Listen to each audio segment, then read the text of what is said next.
कि वो मैप करके ਜਿਹੜੇ ਜਿਹੜੇ ਵੱਡੇ ਡਰੱਗ ਸਮਗਲਰ ਸਪਲਾਇਰ ਹੈਗੇ ਡਿਸਟ੍ਰੀਬਿਊਟਰ ਹੈਗੇ ਉਹਨਾਂ ਦੀ ਮੈਪਿੰਗ ਇੱਕ ਹਫਤੇ ਦੇ ਵਿੱਚ ਕਰ ਲਈ ਜਾਊਗੀ ਤੇ ਉਸ ਤੋਂ ਬਾਅਦ ਉਹਨਾਂ ਤੇ ਇੱਕ ਮੇਜਰ ਕ੍ਰੈਕਡਾਊਨ ਜਿਹੜਾ ਲਾਂਚ ਕੀਤਾ ਜਾਊਗਾ। ਹੁਣ ਤੱਕ ਜਿਹੜਾ ਸਾਡਾ ਐਕਸ਼ਨ ਹੈਗਾ ਇਸ ਦੇ ਵਿੱਚ ਕਾਫੀ ਸਿਗਨੀਫੀਕੈਂਟ ਜਿਹੜਾ ਹੈਗਾ reduction in street availability of drugs ਪਾਇਆ ਗਿਆ ਹੈਗਾ ਤੇ 1 ਮਾਰਚ ਤੋਂ ਹੁਣ ਤੱਕ 2384 FIRs ਦਰਜ ਹੋ ਗਈਆਂ ਹੈ। 4142 ਲੋਕਾਂ ਨੂੰ ਗ੍ਰਿਫਤਾਰ ਕੀਤਾ ਗਿਆ ਹੈ NDPS ਐਕਟ ਦੇ ਅੰਡਰ ਤੇ 146 ਕਿਲੋ ਹੈਰੋਇਨ ਤੇ ਹੋਰ ਕੰਟਰਾਬੈਂਡਸ ਰਿਕਵਰ ਕੀਤੇ ਗਏ ਹੈ। ਸੋ SSPs ਨੂੰ ਜਿਹੜੀ ਇੰਸਟਰਕਸ਼ਨ ਦਿੱਤੀ ਗਈ ਹੈਗੀ ਉਹਨਾਂ ਨੂੰ ਇੱਕ ਸਮੇਬੱਧ ਤਰੀਕੇ ਨਾਲ ਕਿ ਜਿਹੜੇ ਸਟਰੀਟ ਲੈਵਲ ਪੈਡਲਰਸ ਜਾਂ ਸਪਲਾਇਰਸ ਜਿਹੜੇ ਫੜੇ ਗਏ ਹੈਗੇ ਉਹਨਾਂ ਦੀ ਇੰਟਰੋਗੇਸ਼ਨ ਕਰਕੇ ਉਹਨਾਂ ਤੋਂ ਬੈਕਵਰਡ ਲਿੰਕੇਜ ਪਤਾ ਕੀਤੇ ਜਾਣਗੇ ਕਿ ਇਹ ਜਿਹੜਾ ਸਮਾਨ ਡਰੱਗਸ ਜਿਹੜੇ ਤੁਹਾਡੇ ਏਰੀਆ 'ਚ ਆਉਂਦੇ ਸੀਗੇ ਇਹ ਕਿੱਥੋਂ ਆਉਂਦੇ ਸੀ, ਹੂ ਵਾਸ ਦਾ ਸੋਰਸ ਆਫ ਸਪਲਾਈ। फिर सप्लाई उस तक पहुँच के फिर दोबारा पहुँच के backward in a very scientific and meticulous manner कि एंड सोर्सेज ऑफ ड्रग्स तक पहुँचा जाऊगा तो इन्हों की लिस्टिंग आउट की जाऊगी। जिवें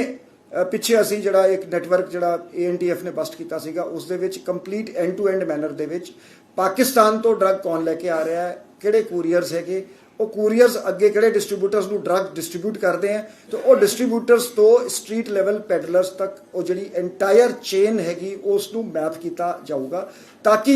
एक ड्रग समगलर्स नूं एक बहुत वड्डी जिहड़ी सट पहुँचा के नैटवर्क नूं ध्वस्त किया जाए। सो वड्डे समगलर्स बिग फिश नूं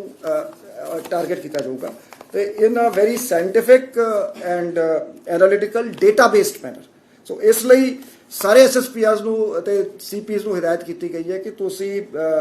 ਡਿਸਟ੍ਰਿਕਟ ਵਾਈਜ਼ ਸਪਲਾਇਰ ਲਿਸਟ ਬਣਾਓ ਕਿ ਤੁਹਾਡੇ ਜ਼ਿਲ੍ਹੇ ਦੇ ਵਿੱਚ ਜਿਹੜੀ ਡਰੱਗ ਕਿਸ ਟਾਈਪ ਦਾ ਡਰੱਗ ਹੈਗਾ, ਕਿੱਥੋਂ ਸਪਲਾਈ ਹੋ ਰਿਹਾ ਹੈਗਾ ਤੇ ਕਿਹੜੇ ਬੰਦੇ ਹੈਗੇ ਉਹਨਾਂ ਨੂੰ ਆਈਡੈਂਟੀਫਾਈ ਕਰਕੇ ਉਹਨਾਂ ਦੇ ਖਿਲਾਫ ਇਫੈਕਟਿਵ ਲੀਗਲ ਐਕਸ਼ਨ ਲਿਆ ਜਾਵੇ। ਇਸ ਦੇ ਵਿੱਚ ਇੰਟਰੋਗੇਸ਼ਨ ਰਿਪੋਰਟਸ ਜਿਹੜੀਆਂ ਹੈਗੀ ਉਸ ਨੂੰ ਐਗਜ਼ਾਮਿਨ ਕੀਤਾ ਜਾਊਗਾ। ਪਬਲਿਕ ਕੰਪਲੇਂਟਸ ਜਿਹੜੀ ਲੋਕਾਂ ਤੋਂ ਇਨਪੁਟਸ ਆਉਂਦੀਆਂ ਹੈ ਅਤੇ ਜਿਹੜੀ ਸੇਫ ਪੰਜਾਬ ਇਨਫੈਕਟ ਇਹ ਨੋਟਿਸ 'ਚ ਆਇਆ ਕਿ ਸੇਫ ਪੰਜਾਬ ਡਰੱਗ ਹੈਲਪਲਾਈਨ ਤੇ ਡਰੱਗ ਟਿਪਸ ਕਾਫੀ ਵੱਧ ਗਈ ਹੈ। ਸੋ ਉਹਨਾਂ ਨੂੰ ਵੈਰੀਫਾਈ ਕਰਕੇ ਉਸ ਨੂੰ ਵੀ ਡੇਟਾਬੇਸ ਵਿੱਚ ਸ਼ਾਮਿਲ ਕੀਤਾ ਜਾਊਗਾ ਤੇ ਜਿਹੜੀ ਇੰਟੈਲੀਜੈਂਸ ਰਿਪੋਰਟਸ ਵੀ ਇਸ ਤੇ SSPs ਨੂੰ ਪ੍ਰੋਵਾਈਡ ਕੀਤੀ ਜਾਣਗੀ ਕਿ ਉਹਨਾਂ ਦੇ ਏਰੀਆ 'ਚ ਕਿਹੜੇ ਲੋਕ ਡਰੱਗ ਵੇਚ ਰਹੇ ਹੈਗੇ। ਸੋ ਇਸ ਤੋਂ ਬਾਅਦ ਇੱਕ ਕੰਪਰੀਹੈਂਸਿਵ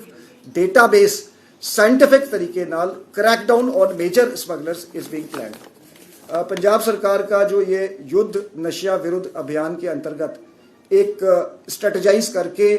पंजाब पुलिस की तरफ से बड़े ड्रग स्मगलर्स को टारगेट करके एक मेजर कैंपेन उनके अगेंस्ट लॉन्च किया जा रहा है और सभी SSPs और कमिश्नर्स ऑफ पुलिस को हिदायत करी गई है कि ये मैपिंग जो है डिस्ट्रिक्ट वाइज मैपिंग अगले 7 दिनों में वो कंप्लीट कर लेंगे और कंप्लीट करके कॉम्प्रीहेंसिव लिस्ट जो उनके एरिया में जो ड्रग सप्लाई करते हैं वो तैयार करी जा रही हैं, ये सूचियां तैयार करी जा रही हैं जिसमें इंटरोगेशन ऑफ अरेस्टेड पेडलर्स एक बहुत इम्पॉर्टेंट सूत्र होगा। जैसे अभी तक इस अभियान में हमें बहुत कामयाबी मिली है। टोटल 2384 FIRs दर्ज हो चुकी हों 1 मार्च के बाद और 4142 लोग अरेस्ट किए गए हैं। 146 किलो हेरोइन रिकवरी हुई है। एवरेज फिगर्स तो ये तकरीबन 4 गुना है figures, number of arrest recoveries और जो हमें लोगों से फीडबैक मिली है और इंटेलिजेंस रिपोर्ट्स इंडिकेट करती हैं कि एक काफ़ी जो स्ट्रीट सप्लाई ऑफ ड्रग्स पे काफ़ी जो है एक कट लगा है। बट इसको स्टडी करते हुए ये हमारा एंडेवर है पंजाब पुलिस का कि सिर्फ स्ट्रीट पेडलिंग ही नहीं, जो इनके पीछे जो बड़ी मछलियां हैं, जो बिग सप्लायर्स हैं, डिस्ट्रीब्यूटर्स हैं, उन्हें आइडेंटिफाई किया जाए और उन्हें उनके खिलाफ एज पर लॉ एक्शन किया जाए। तो इसमें सभी पकड़े हुए जो ड्रग पेडलर्स की इंटरोगेशन सिस्टमेटिक तरीके से करके बैकवर्ड लिंकेजेस पता किए जाएंगे। इंटेलिजेंस रिपोर्ट से भी इंफॉर्मेशन जनरेट करी जाएगी और जो हम सेफ पंजाब ड्रग हेल्पलाइन है उसमें जो टिप्स आती हैं उन पे भी बहुत एक फोकस है। ये पिछले दिनों देखा गया कि ये इन्फॉर्मेशन काफ़ी बढ़ गई है तो पब्लिक का हमें सहयोग मिल रहा है। तो इन सब को एक इंटीग्रेटेड तरीके से कॉम्प्रीहेंसिव डेटाबेस बनाया जाएगा। डेटाबेस्ड साइंटिफिक तरीके से ये SSPs जो इस वक्त ड्रग सप्लायर्स हमारे कौन से हैं, जैसे हाल ही में एक ANTF ने जैसे ड्रग नेटवर्क बस्ट किया था, तो जिसमें पाकिस्तान बेस्ड स्मगलर्स, कौन से कुरियर्स थे जिन्होंने उसे ड्रग को वहाँ से कलेक्ट किया, किन डिस्ट्रीब्यूटर्स को उन्होंने आगे डिस्ट्रीब्यूट किया, फिर स्ट्रीट लेवल पेडलिंग पे गया, और ये पैसा कैसे वापस पाकिस्तान गया, हवाला नेटवर्क, इसको एंड टू एंड मैनर में इन्होंने ये एक बस्ट किया। तो इसी तरीके से एंड टू एंड मैनर में ये ड्रग